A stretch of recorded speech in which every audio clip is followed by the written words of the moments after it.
श्री राम जय जय राम। श्री राम जय जय राम। श्री राम जय जय राम। श्री राम जय जय राम। श्री राम जय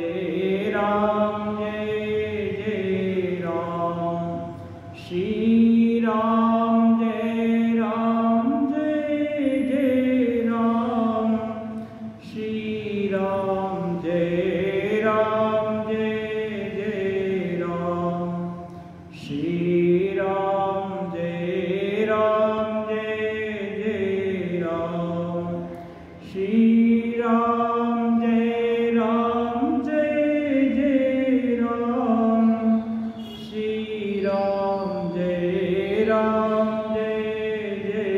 राम। श्री राम जय जय राम। श्री राम जय जय राम। श्री राम जय जय राम। श्री राम जय जय राम। श्री राम जय जय राम। श्री राम जय जय राम। लोकाभिरामं रणरङ्गधीरं राजीवनेत्रं रघुवंशनाथं कारुण्यरूपं करुणाकरं तं श्रीरामचन्द्रं शरणं प्रपद्ये। मनोजवं मारुततुल्यवेगं जितेन्द्रियं बुद्धिमतां वरिष्ठं वातात्मजं वानरयूथमुख्यं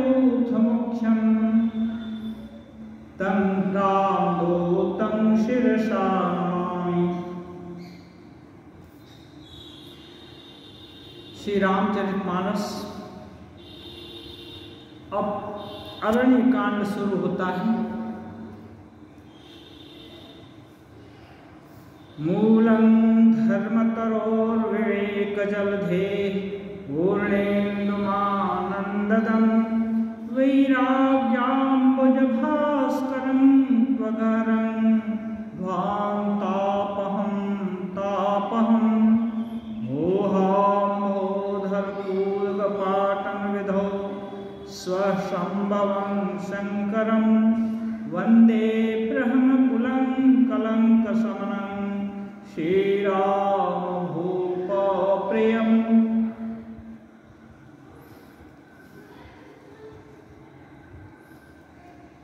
धर्मरूपी वृक्ष के मूलम धर्मतरो, विवेक रूपी समुद्र को आनंद देने वाले पूर्णेन्दुमानंददम पूर्णचंद्र, वैराग्याम्बुज भास्करम वैराग्य रूपी कमल को विकसित करने वाले सूर्य, ही अघारम ध्वाम तापहम पाप रूपी अंधकार को निश्चय ही मिटाने वाले, तीनों तापों को हरने वाले, मोह रूपी बादलों को छिन्न भिन्न करने के लिए आकाश में उत्पन्न होने वाले पवन स्वरूप, ब्रह्मा जी के वंशज आत्मज तथा कलंक नाशक महाराज श्री रामचंद्र जी के प्रिय शंकर जी की मैं वंदना करता हूँ। सांद्रानंदपयोदशो भगतं पीताम्बरं सुंदरं पाणौ बाणसरासनं कटिलसत्तूणीरभारं वरं राजीवायतलोचनं धृतजटाजूटेन संशोभितं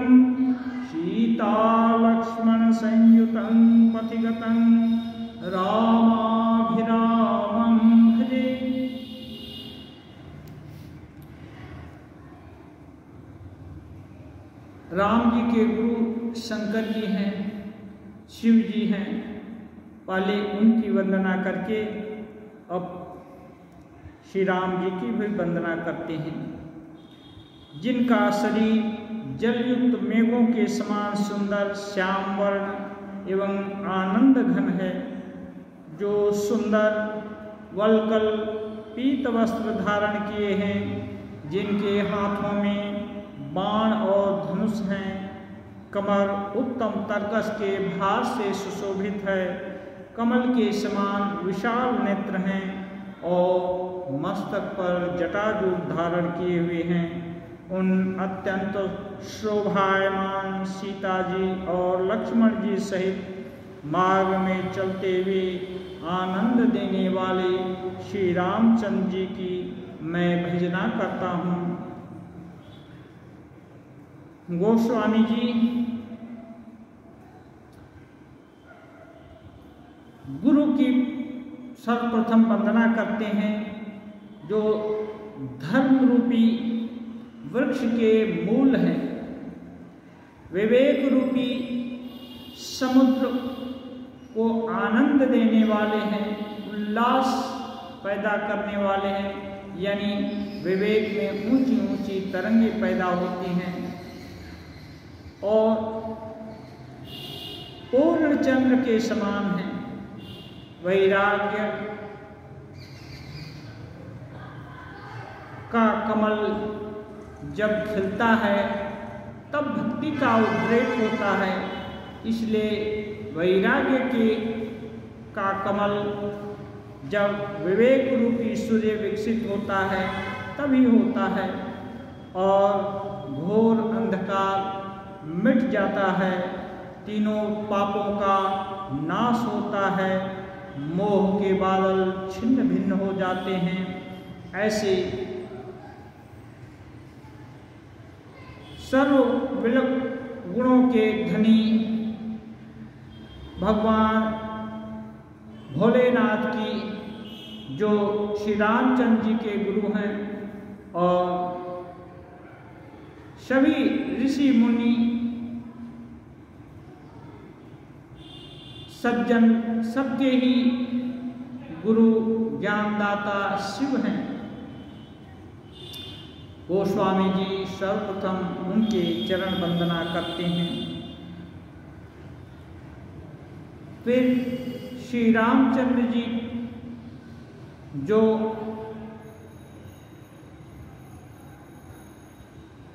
जिनकी वर्णना अपने गुरु नरहरिदास से सुन करके गोस्वामी तुलसीदास जी के दिल में बैठ गई, जिनका शरीर घन के समान श्याम, मैंने जब काली घटा घिर जाती है उस समय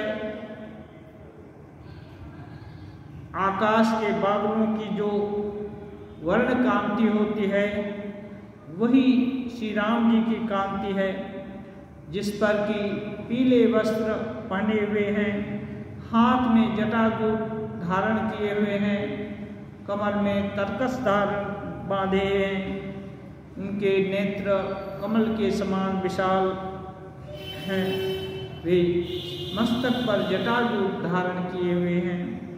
ऐसे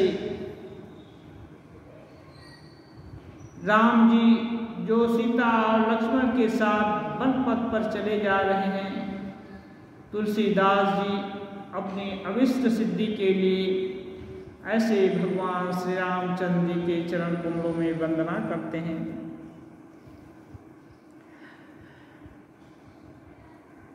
रामचरितमानस शिव जी उमा को सुना रहे हैं, उस परिप्रेक्ष्य में ये कथानक धीरे धीरे आगे बढ़ रहा है। गोस्वामी जी सोरठा लिखते हैं, उमा राम गुण बूढ़ा, पंडित मुनि पावहि विरति, पावहि मोह विमूढ़, जे हरि विमुख धर्मरति। गोस्वामी जी वर्णना करते हैं ज्ञानदाता शंकर जी उमा के रामचरित्र सुनने की अभिलाषा से अयोध्या कांड में सभी कुछ वर्णन करके भरत जी आकर के राम जी को मनाने के लिए आए थे। राज्य तिलक का सभी संभार लेकर आए थे। फिर रघुकुल की रीति है मर्यादा की रक्षा। रामचंद्र जी मर्यादा पुरुषोत्तम श्री राम कहे जाते हैं। उनके भाई भरत भी कम नहीं है, धर्म की धुरी है। फिर ऐसी व्यवस्था होती है कि भरत जी राम जी की खड़ाऊं लेकर के जाते हैं, उन्हें सिंहासन पर बैठाते हैं और उनकी अनुमति, उनकी इच्छा को सोच सोच करके सब राज्य कार्य का भार चलाते हैं। राम जी इधर तपस्या कर रहे हैं वन में, पिताजी के आदेश के कारण, पिताजी के सत्य रक्षा के लिए तपस्या कर रहे हैं। और उधर स्वभावतः क्योंकि उनको ही उद्देश्य करके राम जी को वनवास दिया गया था, इसलिए स्वेच्छा से भरत जी 14 वर्ष तक नियम व्रत का पालन करते हुए उसी वेश में रहते हैं, पद त्राण नहीं पहनते हैं, पर्णकुटी में रहते हैं। ये सब सुनाने के बाद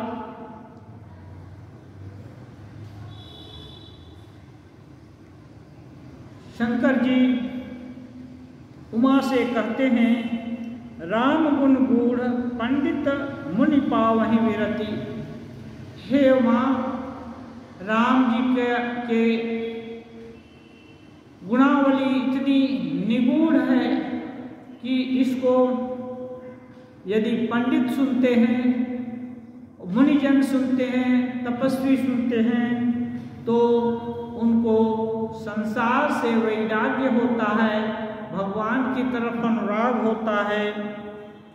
लेकिन यही गुणावली सुन करके यदि ये गुणावली मूढ़ लोग सुनते हैं, मूर्ख लोग सुनते हैं, पावहि मोह, वे मोहग्रस्त होते हैं। भला इतना मिला हुआ राज्य क्यों छोड़ दिया, इधर राम भी क्यों छोड़े, उधर भरत भी क्यों छोड़े। पावहि मोह विमूढ़, जय हरि विमुख न धर्मरति। शिव जी कहते हैं उमा से, जो ईश्वर हरि के, भगवान के विमुख हैं और धर्म में जिनकी रुचि नहीं है, वे मूर्ख श्री राम जी का प्रसंग सुन करके, उनकी गुणावली सुन करके मोहित ही होते हैं, उनके हाथ कुछ नहीं लगता है। पुर नर भरत प्रीति में गाई, मति अनुरूप अनूप सुहाई। अब प्रभु चरित सुनहु अति पावन, करत जे बन सुर नर मुनि भावन। शिव जी कहते हैं कि भरत और अयोध्यापुरी का वर्णन तो मैंने अच्छी प्रकार से कर दिया। वहाँ राज्य का तपस्वी बन करके भरत जी अच्छी तरह से चलाने लगे और राम जी के लौटने की आशा से सभी नगर निवासी अपना यथायोग्य कार्यभार संभाल करके दिन यापन करने लगे। अब मैं प्रभु श्री रामचंद्र जी जो देवताओं, मनुष्यों और मुनियों को भी प्रिय लगने वाले हैं, वे कौन सा चरित्र आचरण, क्या दिनचर्या कर रहे हैं जंगल में, ये वर्णन करता हूं, ये सुनो। एक बार चुनि कुसुम सुहाए, निज कर भूषण राम बनाए, सीत ही पहिराए प्रभु सादर, बैठे फटिक शिला पर सुंदर।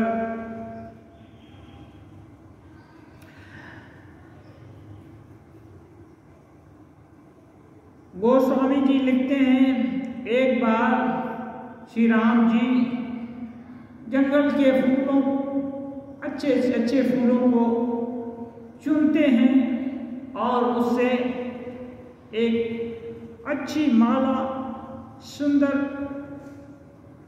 आभूषण बनाते हैं और उससे सीता को देवी के रूप में सजाते हैं और प्रस्तर खंड पर सीता के साथ विराजमान होते हैं, बैठकर आराम करते हैं, सुशोभित होते हैं। सुरपति सुत धरि मायस भेषा, सठ चाहत रघुपति बल देखा, जिम पिपीलिका सागर था, महामंदमति पावन चाहा।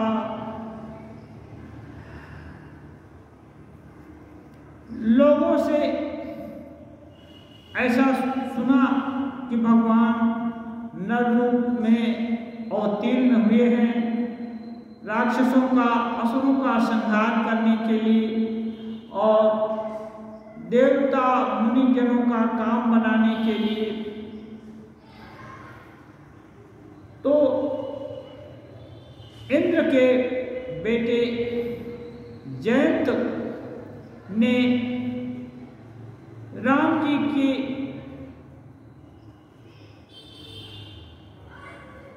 जिनका की वर्णन देवता लोग भी जा जाकर करते थे अपने मंडली में, उसने सोचा कि कहीं ये सही बात है क्या, वही सर्वशक्तिमान विष्णु जी राम जी के रूप में आए हैं क्या, उनका बल तो देखो। इसलिए वो अपनी मूर्खता को के कारण और उनकी परीक्षा लेना चाहा, जो उनके बड़े बूढ़े स्वयं इंद्र से भी पूछ लेता, बृहस्पति जी गुरु हैं उनसे भी पूछ सकता था, लेकिन नहीं, बालक है, उद्दंड भी है, देवता के राजा का बेटा है। उसने सोचा चलो परीक्षा करके खुद ही देख लेता हूं कितनी शक्ति है उनमें। गोस्वामी जी कहते हैं मानो चींटी सागर का था पाने के लिए चलती है, ऐसे ही वह मंदमती बुद्धिहीन जयंत राम जी की था लगाना चाहा, राम जी के बल का था लगाना चाहा। सीता चरण चोंच हति भागा, मूढ़ मंदमति कारण कागा, चला रुधिर रघुनायक जाना, सीक धनुष सायक संधाना। गोस्वामी जी बहुत श्रद्धा के साथ, विनती के साथ राम जी के चरित्र को की वर्णना कर रहे हैं। गोस्वामी जी कहते हैं जयंत ने सीता माता के चरण में चोंच मारा और उससे खून बहने लगी। और यह देखकर वो भागा। जबकि वाल्मीकि रामायण में है, वो बार बार सीता माता और राम जी बैठे हुए हैं, अपनी महिमा में ऐसे बैठ करके राम जी अपनी महिमा में खोए हुए हैं। इधर जयंत आकर बार बार सीता माता के स्तन में चोंच मारता है और सीता माता हाथ से उसको भगाती हैं। वे अपना शक्ति प्रदर्शन नहीं करती, क्योंकि महिला उस युग में अबला की आदर्श मानी जाती है। अबला शक्ति प्रदर्शन नहीं करेगी, इसलिए सीता माता हाथ से हटाती हैं, डराती हैं, लेकिन नहीं, वो और उसकी सठ बुद्धि बढ़ती है और स्तन में चोट मारकर भागता है और वहां से रक्त बहने लगता है। वाल्मीकि जी के समय से अभी गोस्वामी जी के समय का बहुत अंतराल है। भक्त जैसे जैसे भगवान की महिमा और ऐश्वर्य को जानता है और भक्ति प्रगाढ़ होती है, वैसे वैसे ही कथानक में थोड़ी मर्यादा, प्रसंग को ठीक रख करके ही, लेकिन मर्यादा की थोड़ी रक्षा करते हुए गोस्वामी जी कहते हैं, पैर में चोट मार करके भागा, रक्त बहने लगा। राम जी देखे और तुरंत एक सीख उठाए और उस पर ब्रह्मास्त्र का संधान किए और इसके पीछे छोड़ दिए। अति कृपाल रघुनायक सदा दीन परनेह, दासन आई किन्ह छलु मूरख गुण गेह। कहते हैं रघुनायक अत्यंत कृपालु हैं, वे सदा कमजोर पर, सताए लोगों पर जो कष्ट पा रहे हैं, ऐसे लोगों के उद्धार के लिए प्रयासशील हैं, वंचित हैं, शोषित हैं, ऐसे लोगों को हर समय उनकी रक्षा करने के लिए कृत संकल्प, दृढ़ संकल्प हैं।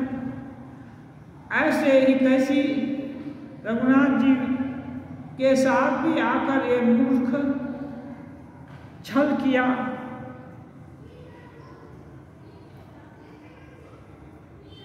और उनके सामने अपनी मूर्खता प्रकट किया। अब इसका परिणाम भोगेगा। प्रेरित मंत्र ब्रह्म सरधावा, चला भाजी बायस भय पावा, धरि निज रूप गयो पितु पाही, राम विमुख राखा तेहि नाही। ये तिनका ब्रह्मसर होकर के उसके पीछे चल दिया। राम जी चाहते तो सेकंडों में उसका प्राण चला जाता, लेकिन वे जानते थे कि ये बचपना और उद्दंडता के कारण ऐसी हरकत किया है, इसको अच्छी सीख देनी है, इसलिए उन्होंने तुरंत मारने का आदेश नहीं किया है।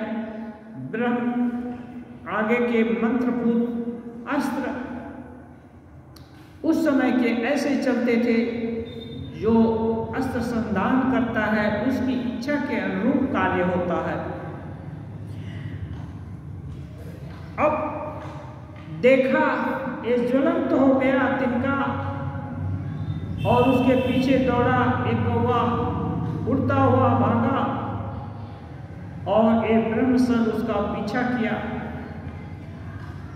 पिताजी के पास गया और अपना जयंत का भेष में उनके पास जाकर के रक्षा चाहा कि पिताजी मुझको बचा लीजिए, लेकिन पिताजी को मालूम हो गया कि जो अस्त्र है ये सर राम जी का निरादर किया है, इसके कारण वहाँ से आया है, इसलिए पिताजी भी उसको नहीं रखते, उसको दो टूक जवाब देते हैं और वहाँ से निराश हो जाता है। भा निराश उपजी मन त्रासा, जथा चक्र भय ऋषि दुर्वासा।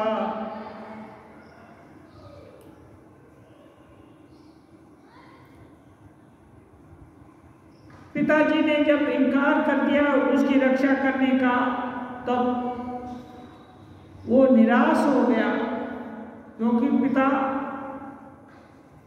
उसको बहुत स्नेह करते थे और उनका बड़ा बेटा था। अब पिता ही उसको शरण नहीं देते तो और कौन देगा।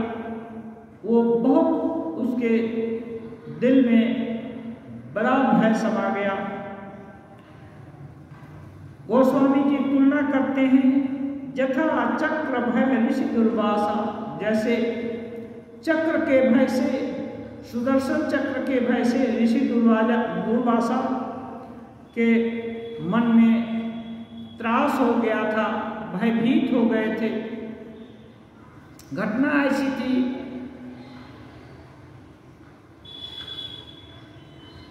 राजर्षि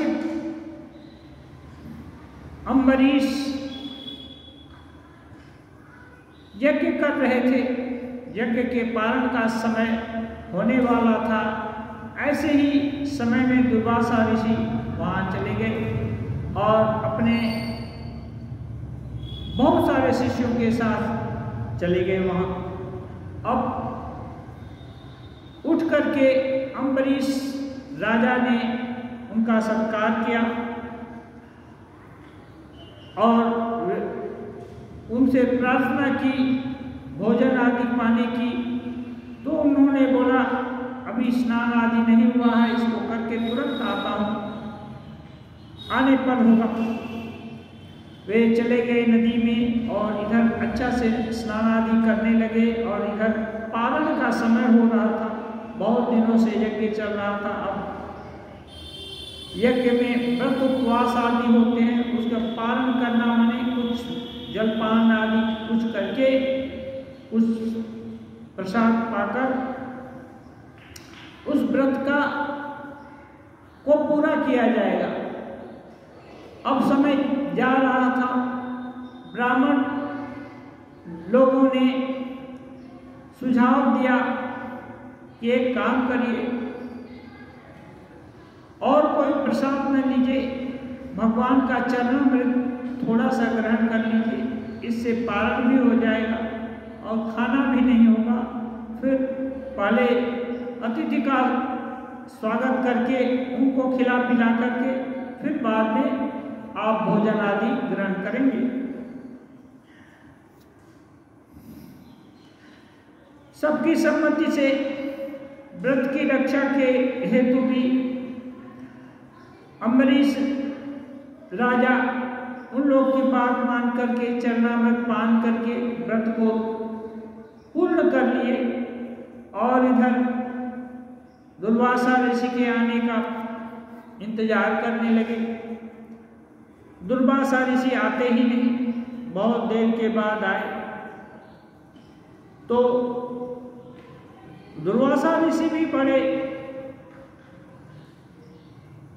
ऊंचे ऋषि थे, ऐसा उनको मालूम हो गया कि ये तो व्रत का पारण कर लिया है और बिना मेरे खाए ये व्रत पूरा कर लिया। तब उनको बड़ा गुस्सा आया। वो बोले मूर्ख, मुझ जैसे अतिथि के रहते हुए को अभुक्त रहते हुए तूने ये व्रत का पालन कर लिया, खा लिया, पी। उनको बताया गया कि केवल चरणामृत पान की है। वो बहुत गुस्सा हो गए, बोले तुमको अभी इसका मजा चखाता हूँ। जटा पटके और उससे कृत्या निकली, भयंकर कृत्या निकली और अम्बरीश को निगल जाने के लिए उनकी तरफ बढ़ गई। अब क्या अम्बरीश क्या करते? अम्बरीश चुपचाप परिणाम देखने के लिए बैठ गए और साथ के साथ ही विष्णु भगवान का दिया चक्र तुरंत प्रज्वलित हो गया। एक बार की बात थी, वो भगवान के भोग के लिए आटा पीस रहे थे। अम्बरीश ऋषि भगवान के लिए झाड़ू पोछा मंदिर में और भोग आदि के लिए भी जो कुछ भी सामग्री होती थी वो खुद ही जुटाते थे। इसलिए आटा पीस रहे थे और इनको गर्म हो रहा था। पीछे से देखे थे तो भगवान पीताम्बर, हठात उनको लगा कि कुछ ठंड लग रही है, तो पीछे मुड़कर देखे थे तो देखे भगवान पीताम्बर से उनको हवा कर रहे हैं। उनको बड़ा शर्म हुआ, लज्जा हुई और भगवान के चरण पर पड़े, बोले प्रभु ऐसा क्यों करते हैं? तो भगवान ने कहा तुम भूमंडल का चक्रवर्ती सम्राट होकर के मेरे लिए आटा पीस सकता है, चक्की चला सकता है और मैं तेरे को पीताम्बर से हवा कर दे रहा हूँ, ये कौन सी बड़ी बात है? फिर उन्होंने प्रार्थना की, भगवान का विनय अनुनय किया। फिर भगवान बड़े प्रसन्न होकर बोले देखो तू तो हर समय अष्टयाम मेरे ध्यान जप और मेरी सेवा में लगा रहता है, तेरे राज्य को कौन देखेगा? इसलिए मैं तेरे को अपना सुदर्शन चक्र दे देता हूँ। जो कोई भी विपत आएगी तेरे ऊपर, वो सुदर्शन चक्र उसको देख लेगा। और ये अज्ञात रूप से राजा अम्बरीश के साथ रहता था। जैसे ही इन पर कष्ट आया, कृत्या दौड़ी इनको खाने के लिए, वैसे ही ये जागृत हो गया और उसको एक मुहूर्त में भस्म कर दिया और फिर और आगे बढ़ गया, क्योंकि दुर्वासा ऋषि की प्रेरणा से ही तो कृत्या आई थी। तो उनकी तरफ ये चक्र चला और जब ज्वलंत चक्र और इनको समझ में आ गया ये चक्र अम्बरीश का नहीं है, नारायण का दिया हुआ है, बस दुर्वासा ऋषि के प्राण सूख गए। ये ब्रह्मा जी के पास गए, उन्होंने भी नहीं पत्ता दिया। शिव जी के पास गए, उन्होंने भी उनको नकार दिया। फिर हरि के पास गए, उन्होंने भी कहा मुनिवर ये यहाँ मैं कुछ नहीं कर सकता हूँ, मैं लाचार हूँ। तब वे आश्चर्य में पड़ गए, चक्र तो आपका है, लाचार आप कैसे हो गए? तब वो बोले देखो मैं भक्तों के भक्ति के अधीन हूँ। जिस भक्त का तुमने अनादर किया है उसी की शरण लो, वही तुमको इससे बचा सकता है। मैं नहीं, मैं भक्तों के पराधीन हूँ इस मामले में। अब दुर्वासा ऋषि को भक्त की महिमा समझ में आई, भागे दौड़े आकर के सीधा राजा अम्बरीश के चरणों में साष्टांग प्रणाम कर दिए। राजा हड़बड़ाकर उठे, मुनिवर ऐसा क्यों करते हो, मेरा कल्याण होगा और कौन सुने। वो बोलते हैं फटाफट इस चक्र को शांत करो, ये तो अपना प्राण ले लेगा। फिर कई श्लोकों में राजा अम्बरीश हाथ जोड़ करके सुदर्शन चक्र की प्रार्थना करते हैं, उनको शांत होने के लिए करते हैं। बहुत प्रार्थना करने पर भी जब चक्र शांत नहीं हुआ तो अम्बरीश बोलते हैं, यदि मैं निश्चल भक्ति से भगवान की आराधना की, उनका अनुगत हूं, तो ये चक्र भगवान का चक्र शांत हो जाए। जब भगवान की भक्ति की शपथ लिए तब चक्र तुरंत शांत हो, अंतर्ध्यान हो गया और दुर्वासा ऋषि के प्राण में प्राण आया। तब सबके सामने बोले, ओहो भगवान के भक्तों की क्या महिमा है, आज मैं जाना, आज मुझको मालूम हुआ भगवान के भक्तों की क्या महिमा होती है। तो ऐसे ही समय उपस्थित हुआ, राम जी का वो जो तिनका है ब्रह्मास्त्र बनकर जयंत के पीछे हो लिया। अब एक बहुत भयभीत हो, क्या करेगा। ब्रह्मधाम शिवपुर सब लोका, फिराश्रमित व्याकुल भय शोका, काहू बैठन कहान वही, राखी को सकई राम कर द्रोही। मातुम मृत्यु पितु समन समाना, सुधा होई विष सुनु हरि जाना।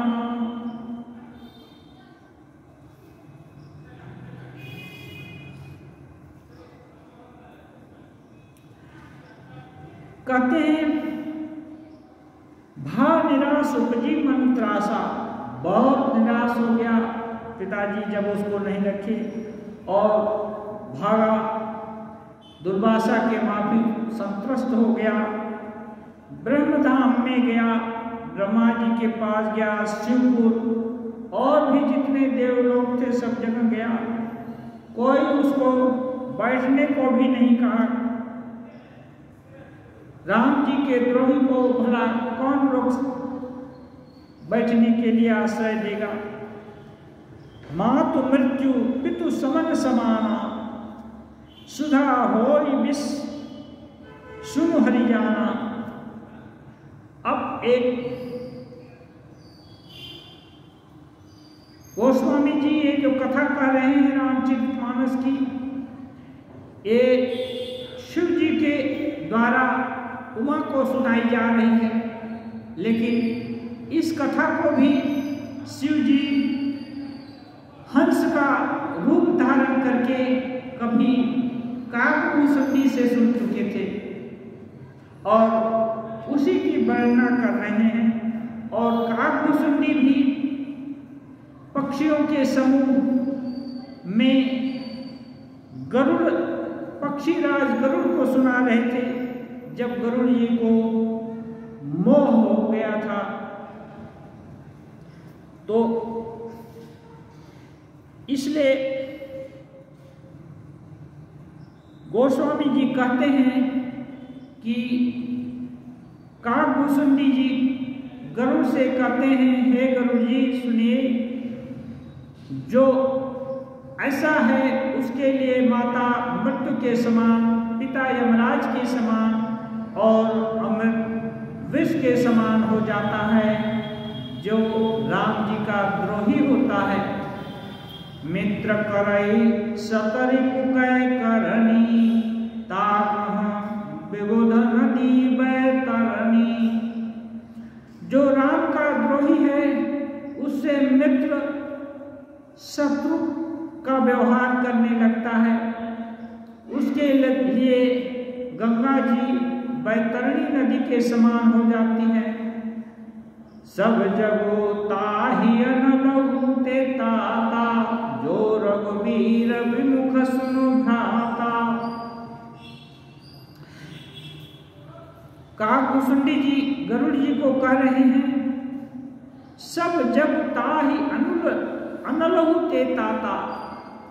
संपूर्ण जगत आग के समान उसके लिए हो जाता है। जो रघुवीर, हे भाई सुनो, जो रघुवीर से विमुख हो जाता है, जो राम जी से विमुख हो जाता है, सारा संसार उसको जलाने वाला होता है।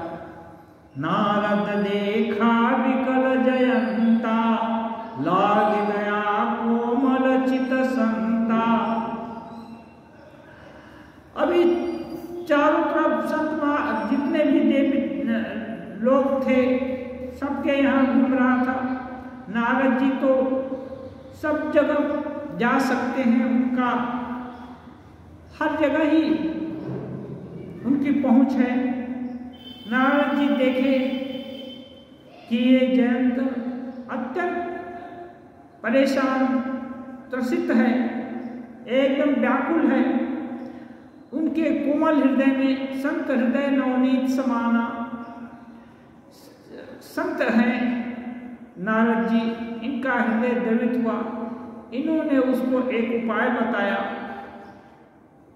पठवा तुरत राम महिताहि, कैसी पुकारी प्रणत हित पाही। वो उसको उपाय बताए, तुरंत राम जी के पास जाओ और जोर से पुकार करके, शंका न हो कि फिर चोंच मारने आ रहा है, जोर से पुकार करके रक्षा कीजिए, रक्षा कीजिए। ऐसा करके तुम शरणागत हो।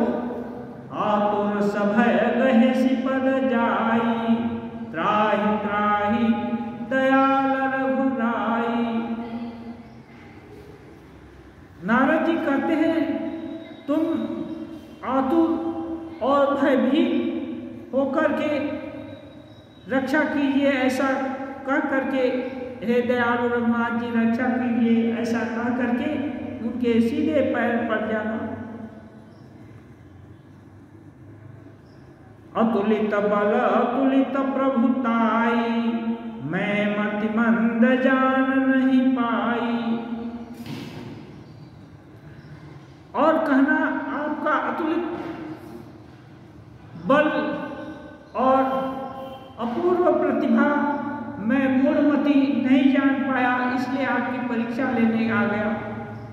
आप मेरी रक्षा कीजिए। निज कृत कर्म जनित फल पायम, अब प्रभु पाहि शरण तकी आयम।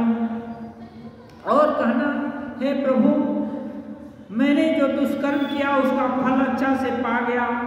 अब आप शरणागत रक्षक हैं, इसलिए आपकी उस उदारता का ख्याल रखकर मैं आपकी शरण आया।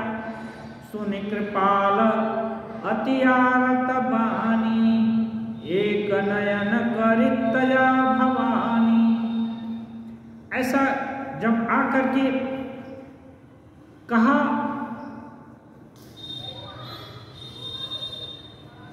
नारद जी के शिक्षा के अनुसार, तब उसकी आर्तवाणी को सुन करके, ये ब्रह्मास्त्र का एक नियम है, कोई भी अस्त्र यदि किसी दिव्यास्त्र का विशेषता है, किसी के पीछे छोड़ दिया गया तो कुछ न कुछ वो परिणाम दिखाकर रहेगा। क्रिया जब होती है तो कहीं उसका लक्ष्य भेद करना ही होगा। तो भगवान श्री राम ने उसकी एक आंख को टारगेट कर दिया, उसके प्रभाव को एकदम छोटा सा, जहां की वो जलकर भस्म हो सकता था, वहां एक आंख को खत्म करके राम जी उसको छोड़ दिए।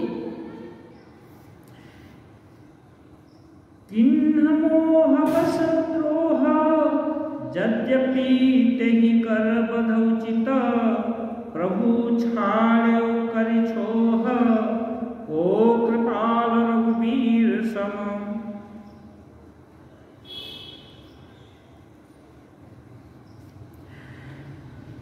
ये चरित्र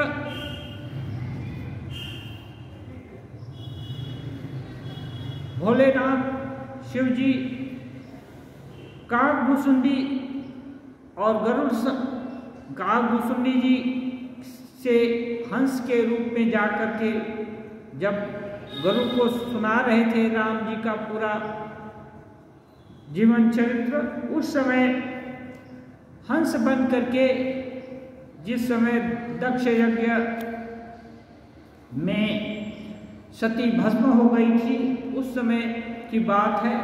ये शिव जी हंस का वेश धारण करके जाकर के काकभुसुंडी से ये रामचरित्र सुने थे। इसलिए अब कहते हैं कि हे उमा, उसने मोहबस बड़ा अपराध किया था। अपराध क्षमा के योग्य नहीं था, वध के योग्य था, फिर भी कृपालु राम जी ने उसे एक आंख का अंधा बनाकर छोड़ दिया। रघुपति चित्रकूट बसी नाना, चरित के श्रुति सुधा समाना, बहुरी रामास मन अनुमाना, होई ही वीर सब ही मही जाना। शिव जी कहते हैं रघुपति राम जी चित्रकूट में बैठ कर के ऐसी ऐसी बहुत सारी लीलाएं किए जो श्रुति को भी सम्मान देने वाली है और सुधा के समान अमृतमयी है। फिर एक बार राम जी मन ही मन अनुमान किए कि यहाँ मुझको बहुत लोग जान गए हैं और बार बार लोग यहाँ आएंगे, यहाँ भीड़ लग जाएगी। सकल मुनि सन विदा कराई, सीता सहित चले दो भाई। ये जानकर और बहत्तर वन में प्रस्थान किए राम जी, सभी मुनियों से विदा लिए और कहे कि यहाँ भीड़ होगी, यहाँ अच्छा नहीं है, अब मुझको इस स्थान को छोड़ करके अन्यत्र जाना चाहिए। तो गहनवन में जाते हैं। फिर अत्रि के आश्रम जब प्रभु गयो, सुनत महामुनि हर्षित भयो। फिर अत्रि मुनि के आश्रम में जाते हैं और उनका आगमन सुन करके महा मुनीश्वर अत्रि जी बड़े प्रसन्न होते हैं। पुलकित गाता त्रिउठ धाये, देखि राम आतुर चली आए। करत दंडवत मुनि उर लाए, प्रेम बारी दो जन रमाए।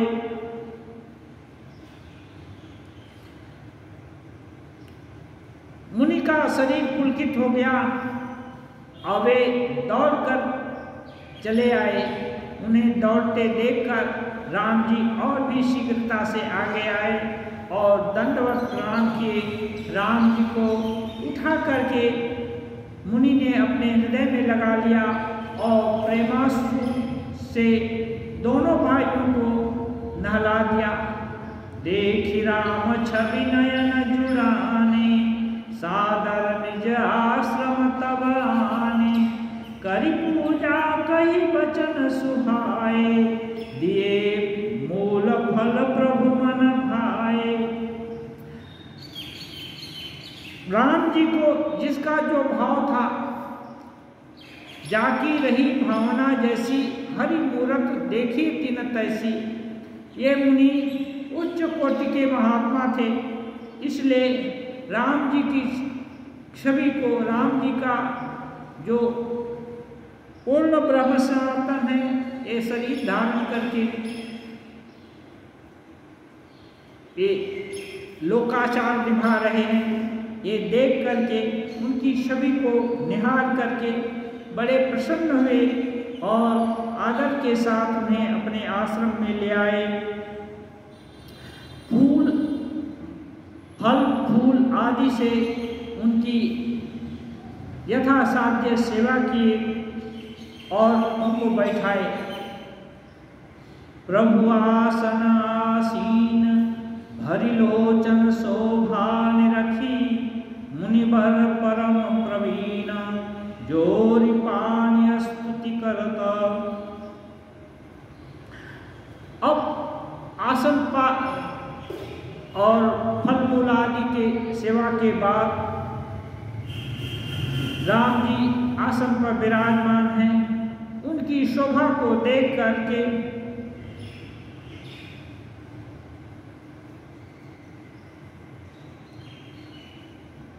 मुनि बड़े पुलकित हुए और दोनों हाथ जोड़ करके उनकी स्तुति करने लगे, क्योंकि वे जानते हैं परब्रह्म ही शरीर धारण करके आए हैं।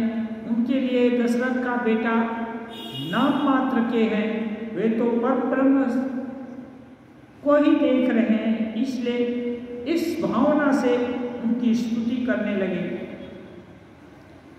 नमामि नमामि भक्तवत्सलं कृपालुशील कोमलं, भजामि ते पदाम्बुजं अकामिनां स्वधामदम्। कह रहे हैं, हे भक्तवत्सल, हे कृपालु, हे कोमल स्वभाव वाले, मैं आपको नमस्कार करता हूँ। निष्काम पुरुषों को अपना परम धाम देने वाले आपके चरण कमलों की मैं वंदना करता हूँ।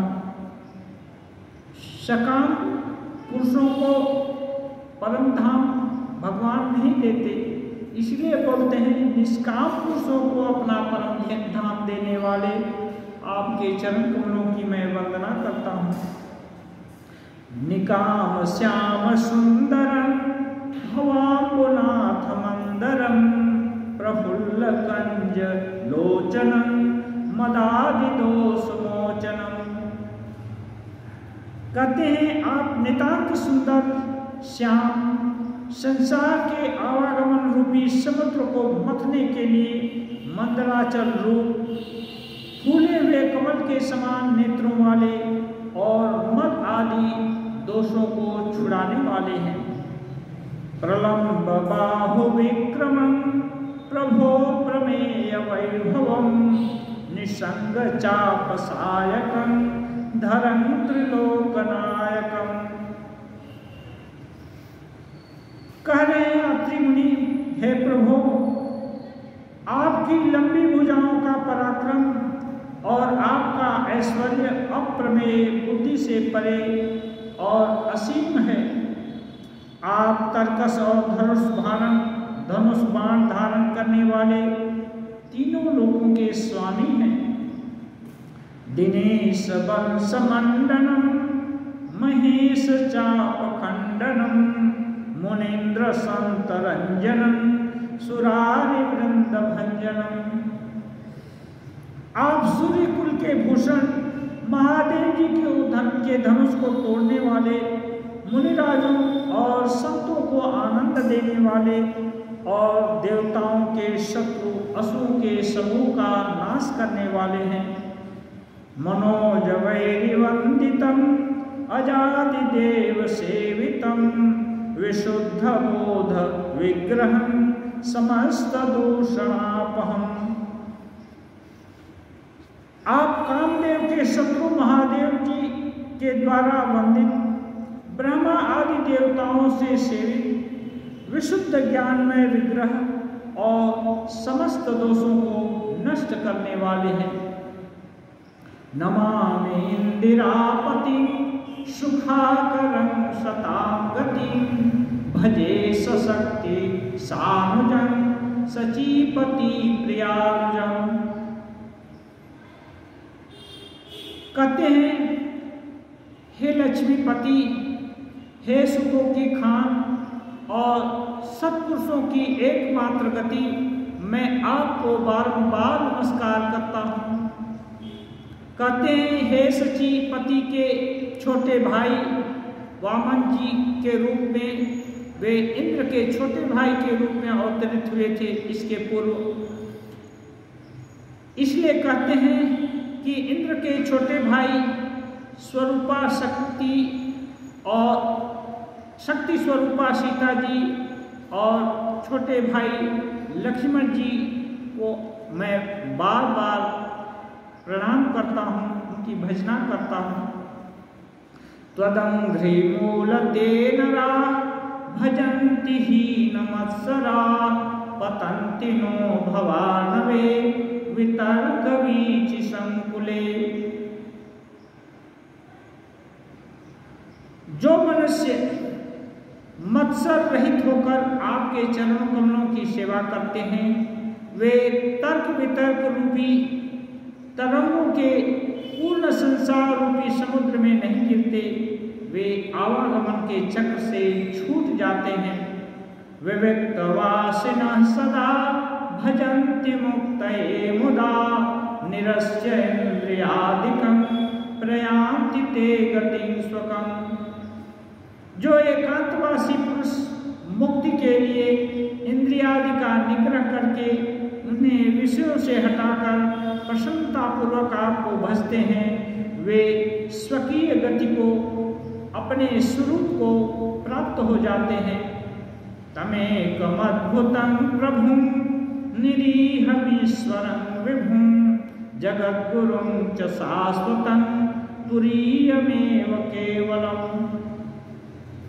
आप उनको जो एक अद्वितीय अद्भुत माइक जगत से विलक्षण सर्वसमर्थ इच्छा रहित ईश्वर, सबके स्वामी, व्यापक, जगत गुरु, सनातन, नित्य, तुरीय आदि सभी गुणों से सर्वथा परे और केवल अपने स्वरूप में स्थित हैं। भजामि भाववल्लभं कुयोगिनां सुदुर्लभं स्वभक्तकल्पपादकं समं सुसेव्यमन्महम्। और कहते हैं जो भावप्रिय कुयोगियों यानी विषयी पुरुषों के लिए अत्यंत दुर्लभ, अपने भक्तों के लिए कल्प वृक्ष अर्थात उनकी समस्त कामनाओं को पूर्ण करने वाले, सम यानी पक्षपात रहित और सर्वदा सुखपूर्वक सेवन करने योग्य हैं। मैं निरंतर आपकी भजना करता हूँ। अनुपरूप भूपति न तो हमूर्विजापति प्रसीद में नमामि ते पदाब्ज भक्ति देहि में। प्रार्थना करते हैं, हे अनुपम सुंदर, हे पृथ्वीपति, हे जानकीनाथ, मैं आपको प्रणाम करता हूँ, मुझ पर प्रसन्न होइए। मैं आपको नमस्कार करता हूँ, मुझे अपने चरण कमलों में भक्ति दीजिए। पठन्ति ये स्तवं इदं नरादरेण ते पदं व्रजन्ति नात्र संशयं त्वदीय भक्ति संयुता। गोस्वामी जी कहते हैं, इस स्तुति को जो कि अत्रि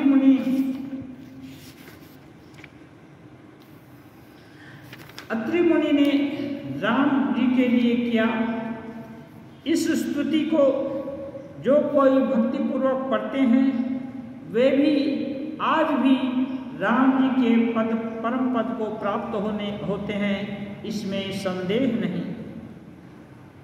विनती करी मुनि जाय सिरु कह कर जोरी बहोरी चरण सरोरुहनाथ जनी कबहु तजे मति भोरी। मुनि ने इस प्रकार विनती करके सिर नवा करके उनको हाथ जोड़कर प्रार्थना किया, हे नाथ, जानो हमारी बुद्धि आपके चरण कमलों को कभी न छोड़े, ऐसी कृपा कीजिए।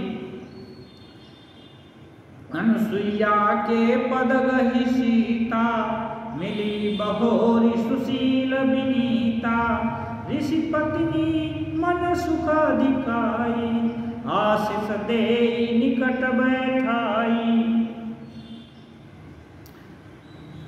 फिर परम शीलवती और विनम्र सीता जी अत्रि मुनि की पत्नी अनसुईया जी के चरण पकड़कर उनसे मिली। ऋषि पत्नी के मन में बड़ा सुख हुआ। उन्होंने आशीर्वाद देकर सीता जी को अपने पास बैठाया।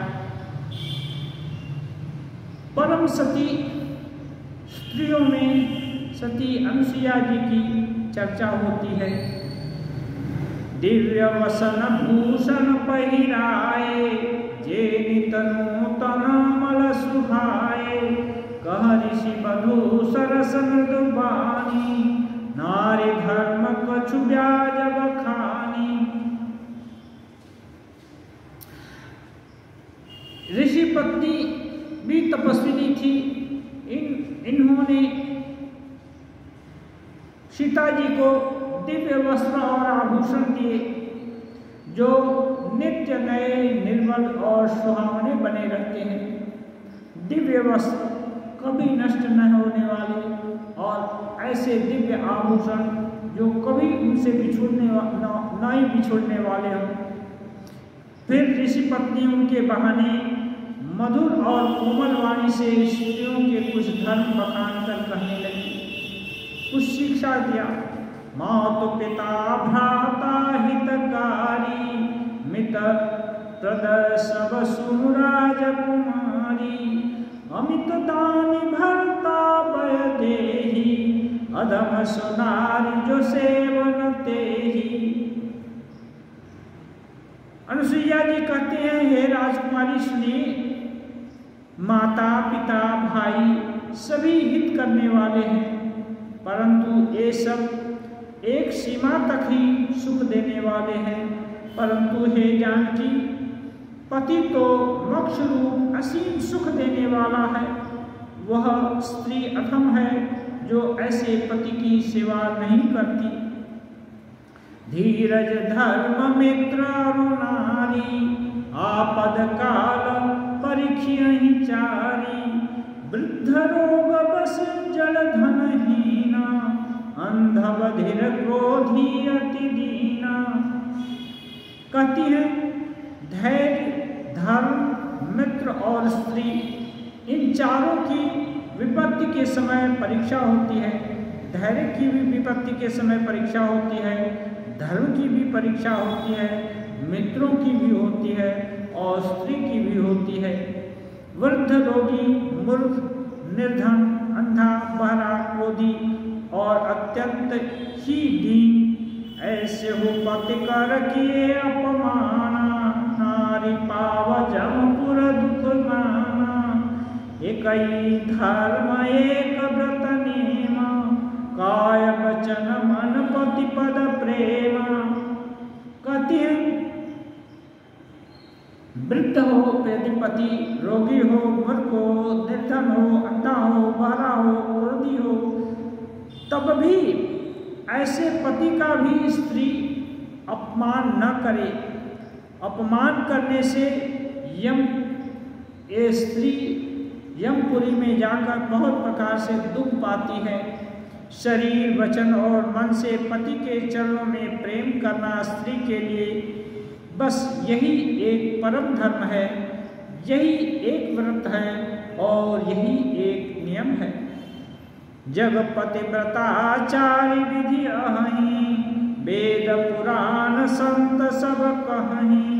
उत्तम के यस बस मन माही, सपने हुआन पुरुष जग नाही। अनसुईया जी कहती हैं, जगत में 4 प्रकार की पतिव्रताएं हैं। वेद, पुराण और संत सब ऐसा कहते हैं कि उत्तम श्रेणी की पतिव्रता मन में ऐसा भाव, पतिव्रता के मन में ऐसा भाव बसा रहता है कि जगत में मेरे पति को छोड़कर दूसरा पुरुष स्वप्न में भी नहीं है। माने एक ही पुरुष है और वह पुरुष मेरा पति है। जैसे गोपियों के दिल में था, मीराबाई के दिल में था कि ब्रज में केवल कृष्ण ही एक पुरुष है, बाकी सब स्त्रियां हैं। मीराबाई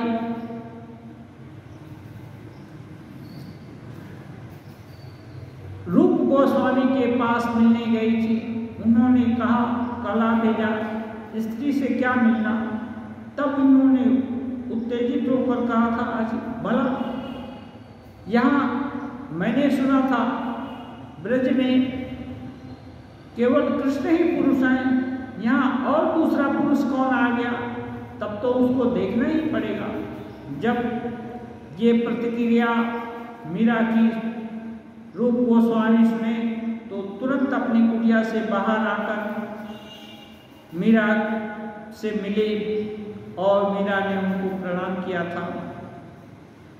ध्येयं सदा परिभवग्नमभीष्टदोहं तीर्थास्पदं शिवविरिञ्चिनुतं शरण्यं भृत्यातिहं प्रणतपालभवाब्धिपोतं वन्दे महापुरुषते चरणारविन्दं वन्दे महापुरुषते चरणारविन्दं त्यक्त्वा सुदुस्त्यज सुदीप्सितराज्यलक्ष्मीं धर्मिष्ठार्यवत्साय जगाररण्यं मायामृगं दैत्यैप्सितमन्मधावत् वन्दे महापुरुषते चरणारविन्दं वन्दे महापुरुषते चरणारविन्दं वन्दे महापुरुषते चरणारविन्दम्।